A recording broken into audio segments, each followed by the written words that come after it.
क्या तुमने कभी सुना है उस सम्राट की कहानी जो कैदी था पर जिसके सिर पर मुकुट चमकता था, जिसे मुगलों ने पिंजरे में बंद किया पर वो बाज बन गया, जो राजघराने में जन्मा नहीं पर राज्य के योग्य बना, जिसने तलवार से नहीं धैर्य से साम्राज्य जीता।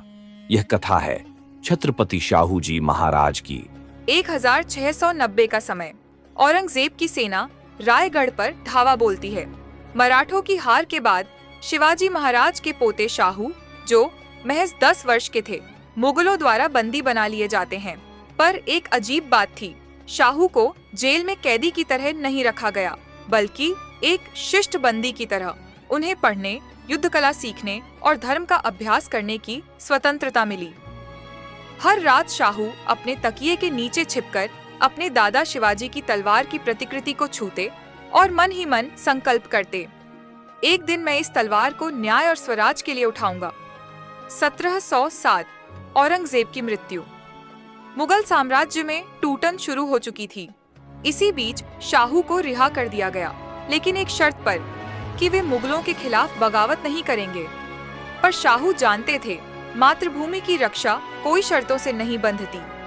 जैसे ही वे महाराष्ट्र पहुंचे, उन्हें पता चला सिंहासन पर कोई और बैठा था, महारानी ताराबाई, राजा राम की पत्नी, जिन्होंने अपने पुत्र को उत्तराधिकारी घोषित कर दिया था। अब सिंहासन के लिए शुरू हुई मराठों के भीतर ही संग्राम। राजनीति के इस रण में शाहू जी ने तलवार नहीं, धैर्य और नीति का सहारा लिया। एक तरफ रानी ताराबाई थीं, परिपक्व, अनुभववान, समर्थ। दूसरी ओर युवा शाहू, जिन्हें लोग संदेह से देख रहे थे। पर शाहू ने सब्र किया, किसी से द्वेष नहीं पाला। उन्होंने धीरे धीरे वफादार सरदारों को अपने पक्ष में किया, धैर्य से, न्याय से और लोगों की भलाई से। अंततः सतारा दरबार ने उन्हें मराठा साम्राज्य का वैध छत्रपति मान लिया। शाहू महाराज को अब ऐसे योद्धा की जरूरत थी जो उनकी नीति को तलवार की धार दे सके। तब उन्होंने चुना महज 20 वर्षीय बाजीराव पेशवा को। दरबार में फुसफुसाहट हुई, इतना छोटा लड़का, क्या वह साम्राज्य को संभाल पाएगा? पर शाहू ने कहा, जहां सोच बंद हो वहीं से क्रांति की शुरुआत होती है। बाजीराव ने पहला युद्ध जीतकर सारे संदेहों को कुचल दिया और उसके बाद मराठा साम्राज्य दिल्ली की ओर बढ़ चला, शाहू के नेतृत्व और बाजीराव की तलवार के बल पर।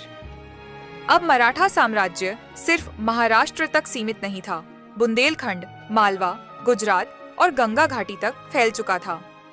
शाहू महाराज ने केवल युद्ध नहीं लड़े, उन्होंने शासन में प्रशासन, कर प्रणाली, न्याय व्यवस्था और सामाजिक समरसता लाने का भी कार्य किया।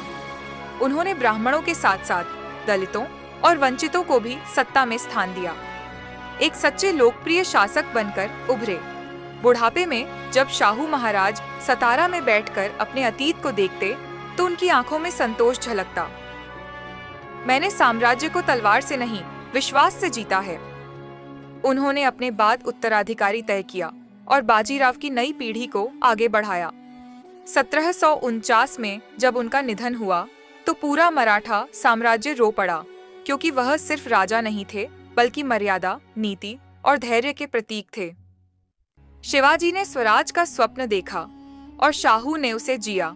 शिवाजी की तलवार ने जो भूमि बनाई, शाहू की नीति ने उसे जोड़ा।